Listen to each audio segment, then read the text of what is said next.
Hello friends, this is Chandrakant from Akulmac Technologies. Welcome to Top Brass. Do you know DNA has shut down its print edition after running non-stop for 14 years? If you've not, this comes as a surprise to you, isn't it? DNA is a very popular print media in the country and they have shut down their print section after running for 14 years. Why? The answers are very clear. During COVID, nobody's buying physical print media. When nobody's buying, nobody's reading what they are printing. So I think it looks like uh, the media segment may be the first casualty of the lockdown, of the COVID lockdown. So let's try to understand this business, how this whole business works. Not in too much detail, but let's understand basics around it.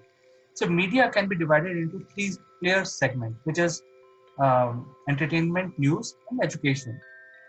Education or information, documentaries, etc. All that in education information segment. So if you look at the entertainment, it's primarily comprised of all the episodes which are coming on different channels, soap operas, and the movies.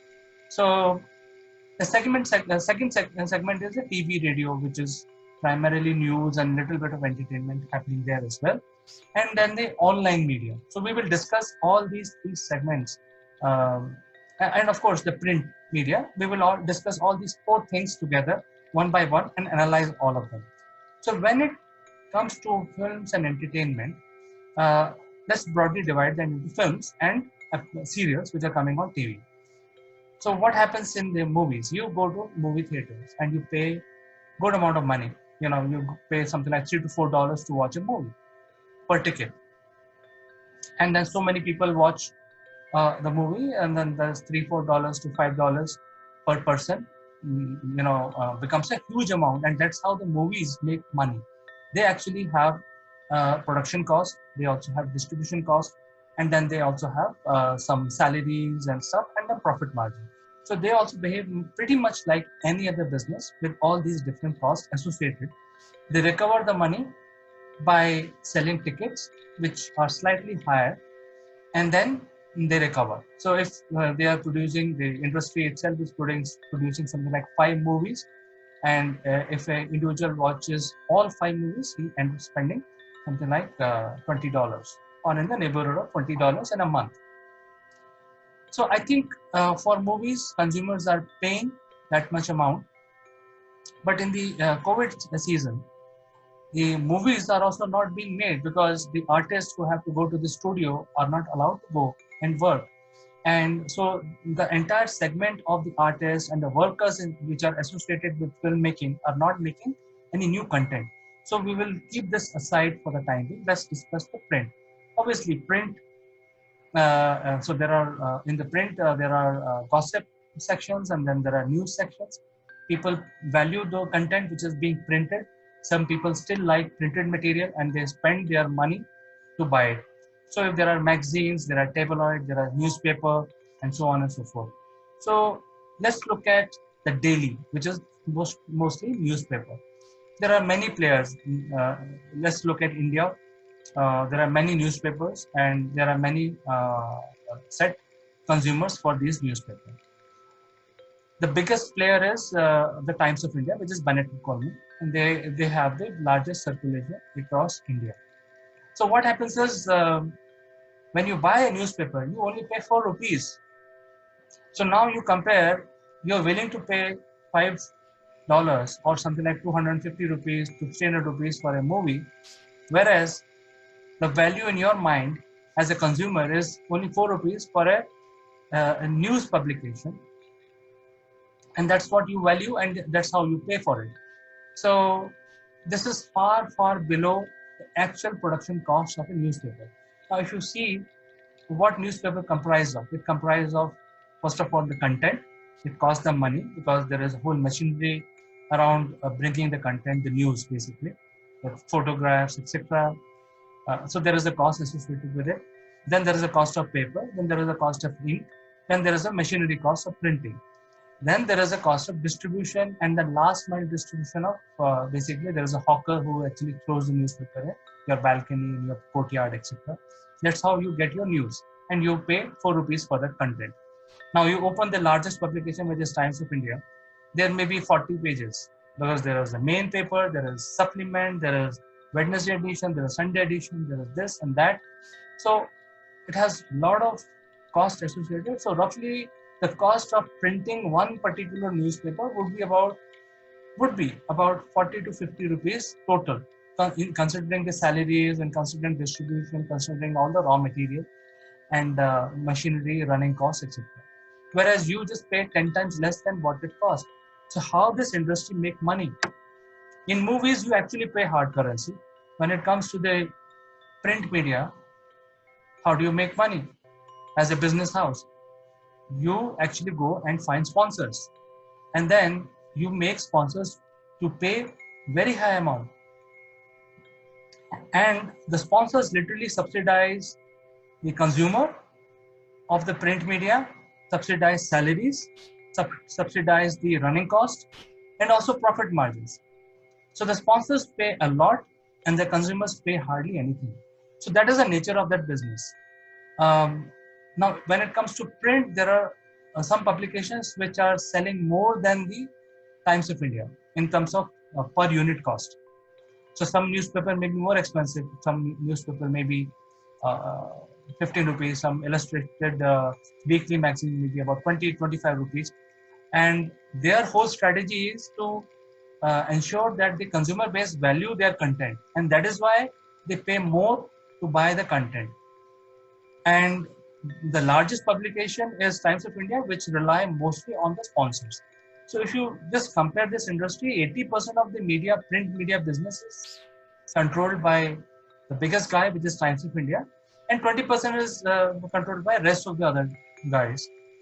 So now I think without spending more time on the print, the nature of the business is the sponsors run the show, and the consumer basically get subsidized. The third category is your TV and radio.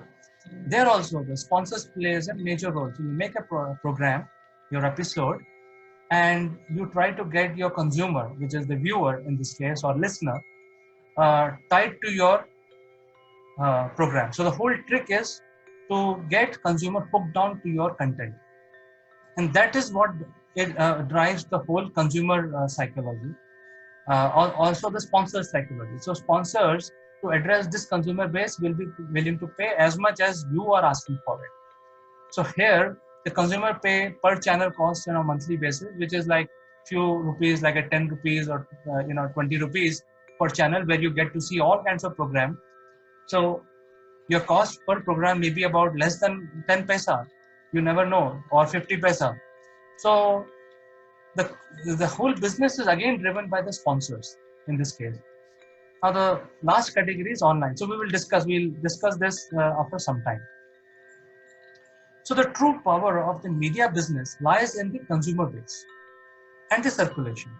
So as far as you are able to have a large consumer base and you can reach far and wide, that means you have ability to circulate it quickly, and hence you can drive higher sponsorship from the sponsors. And the whole nutshell of the majority of media is that the consumer pays hardly anything compared to what the sponsors would be paying to sponsor that content. So, nutshell, the sponsors subsidize the consumers, subsidize salaries, subsidize media house expenses, and also the profit. Now, what is happening here? The COVID has changed the whole scenario. The COVID, first of all, as I said earlier, the movies are not being made because the artists are not going to go to the studios to produce new content. The print media, news may be coming, but nobody's buying the print because nobody's going to spend money on buying physical news item during lockdown, and nobody would like to risk their life to get something from outside, which can be infected, can bring the virus to your home. So this is happening to the print media.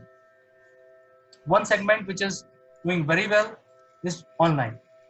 So companies like YouTube, Facebook, Instagram, maybe few more, are running the online business where people can sit at home and can use variety of platforms to view the content which is available on YouTube. So from PC, from laptops to iPad, etc.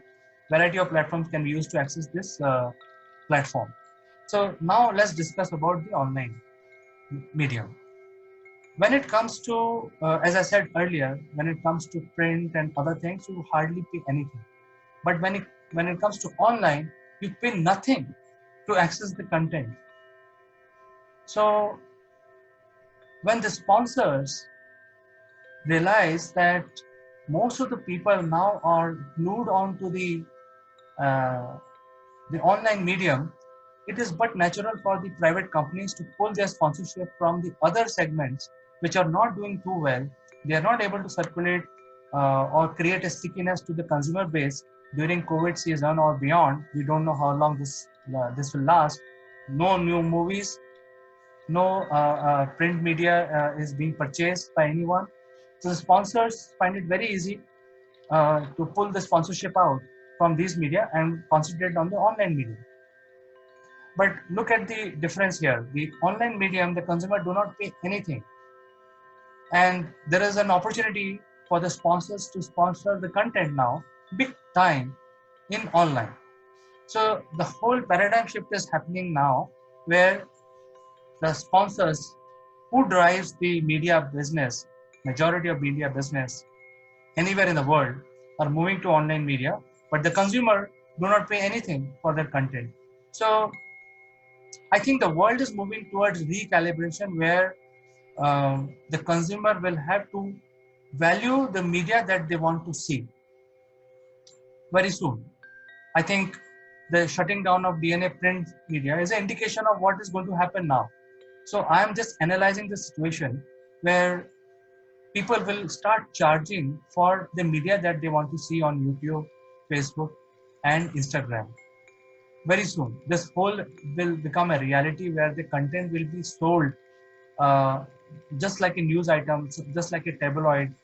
There will be a per unit price on online medium where people will have to pay for this even up to the unit price, and it will be charged. It will not be too much, but still it will be charged, because otherwise if there is no money left on the table, the media business is going bust. Many media houses will have to shut shop because now there is no money in it if the online medium is not giving them money.